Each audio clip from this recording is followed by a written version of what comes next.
Tiga orang ibu tertunduk lesu di ruang pengadilan.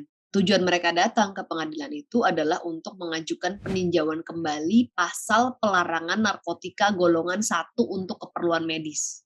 Mereka datang ke Mahkamah Konstitusi demi mewakili anak-anak mereka yang menderita cerebral palsy, yaitu gangguan yang mempengaruhi keseimbangan dan juga gerakan tubuh. Orang dengan kondisi ini biasanya mengalami kesulitan bergerak, berjalan, berbicara, bahkan menelan makanan. Tiga orang ibu itu yaitu Dwi Pertiwi, Santi Warastuti, dan Nafiah Muharyanti hanyalah wakil dari orang tua yang ingin agar anak-anak mereka mendapatkan pertolongan dengan segera. Sayangnya, dorongan untuk mengajukan uji materi pasal pelarangan narkotika golongan satu untuk keperluan medis itu ditolak oleh MK. Tapi dalam pertimbangannya, MK memerintahkan pemerintah untuk segera melakukan riset terhadap narkotika golongan satu dengan kepentingan praktis pelayanan kesehatan. Perintah MK ini mestinya ditindaklanjuti oleh pemerintah dengan segera, karena selama ini argumen dari pihak pemerintah adalah menunggu adanya penelitian mendalam soal ganja medis. Padahal mestinya pemerintah yang berinisiatif melakukan itu tanpa perlu menunggu perintah dari MK dulu, karena ini menyangkut nasib banyak orang. Atau jika pemerintah tidak ingin membuang waktu, penelitian negara lain bisa dijadikan rujukan. Mereka hanya harus membuka kerjasama dengan negara yang sudah melakukan penelitian sebelumnya. Sudah banyak negara-negara yang melegalkan ganja untuk medis. Tapi hukum di Indonesia masih memasukkannya pada kategori narkotika. Pemakai dan pengedarnya sama-sama diancam dengan pidana. Menurut penelitian, ganja itu punya manfaat yang sangat besar, salah satunya untuk kepentingan medis. Ganja bisa dimanfaatkan untuk terapi cerebral palsy dan juga kanker. Contohnya, Wolfson Medical Center di Israel yang telah melakukan studi terhadap ganja medis. Terbukti, ganja medis itu efektif untuk mengurangi gejala gangguan terhadap pasien anak cerebral palsy, bahkan turut membantu keterampilan motoriknya, juga meningkatkan kualitas tidur dan suasana hati mereka. Selain itu, ganja medis juga bisa diterapkan untuk perawatan paliatif, yaitu perawatan pada seorang pasien yang memiliki penyakit yang tidak bisa disembuhkan lagi.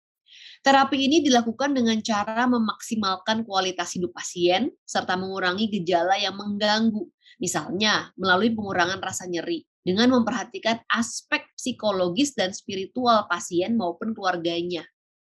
Saya menjadi saksi ketika keluarga saya ada yang menderita kanker dan tersiksa sampai akhir hayatnya. Padahal penderita kanker stadium lanjut bisa diringankan penderitaannya dengan terapi paliatif ini. Salah satunya dengan menggunakan ganja medis tadi.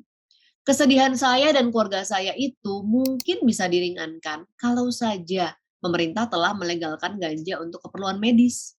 Sebab melihat keluarga menderita untuk waktu yang lama itu sungguh menyiksa batin dan juga menimbulkan trauma. Tapi sekali lagi, ganja masih dianggap sebagai narkotika di Indonesia.